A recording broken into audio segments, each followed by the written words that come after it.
Hit হয়েছে, কিন্তু এত কষ্ট কোনো গানে করিনি। শুধু আমার পা না, আমার পা এখানে একবার লাগছে, আমার কোমরে ব্যথা পাইছি।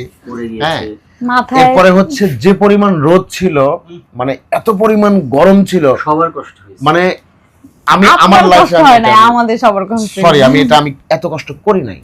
তো আমার সাথে শুধু আমি করে নাই, মানে মহিমাও করেছে, যারা ছিল আমাদের পোস্ট প্রোডাকশন যারা ছিল সবাই খুব কষ্ট করেছে।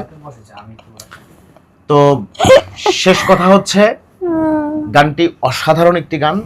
গানটি আপনারা অবশ্যই গানটি একবার হলেও শুনবেন, ভিডিওটি একবার হলে দেখবেন। আশা রাখি এটা মানে আমি কতটুকু মানে কনফিডেন্স নিয়ে কথাটি বলছি সেটি আপনারা প্রমাণ পাবেন, সেটা হচ্ছে গানটি একবার শুনবেন। খুবই টায়ার্ড, সারাদিন শুট করার পরেও রাত গেল, এখন ভোর গিয়ে শুট শেষ করলাম। তারপর এখন আমরা বসলাম, দেখেন ভাইয়া অনেক টায়ার্ড, ভাইয়া এক ফোঁটাও ঘুমায় নাই। আমি একটু আধা ঘন্টা 1 ঘন্টা ঘুমাইছি, বাট ওনার চোখে কোনো ঘুম নাই। ভাইয়া গানটা নিয়ে আপনার কিরকম অনুভূতি বলেন? হ্যালো দর্শক, আসসালামু আলাইকুম। আমি ইমন খান, আপনাদের সবাইকে জানাচ্ছি অনেক অনেক প্রীতি ও শুভেচ্ছা আর গুড মর্নিং।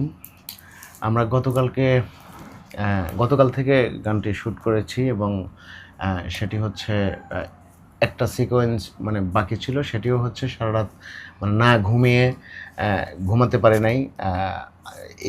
এই মুহূর্তে হচ্ছে গানটার শ্যুট শেষ হলো এবং গানটি অলরেডি রিলিজ হয়ে গেছে। গানটির শিরোনাম হচ্ছে কোন কলমে লিখসুবিধি। তুমি ঘুমে কিছু বলতে পারছো না? আসলে সত্যি কথা, আমিও ঘুলাই গেছে। তো গানটির শিরোনাম হচ্ছে কোন কলমে লিখসুবিধি। গানটি গেয়েছি আমি এবং আমার সাথে আমার কো আর্টিস্ট মহিমা আছে, এবং আমরা খুব মজা করে এবং খুব কষ্ট করে মানে দুটোই একসঙ্গে করে হচ্ছে গানটি করেছি। আশা রাখি গানটি আপনাদের হৃদয় ছুঁয়ে যাবে। হ্যাঁ, অবশ্যই গানটি ভালো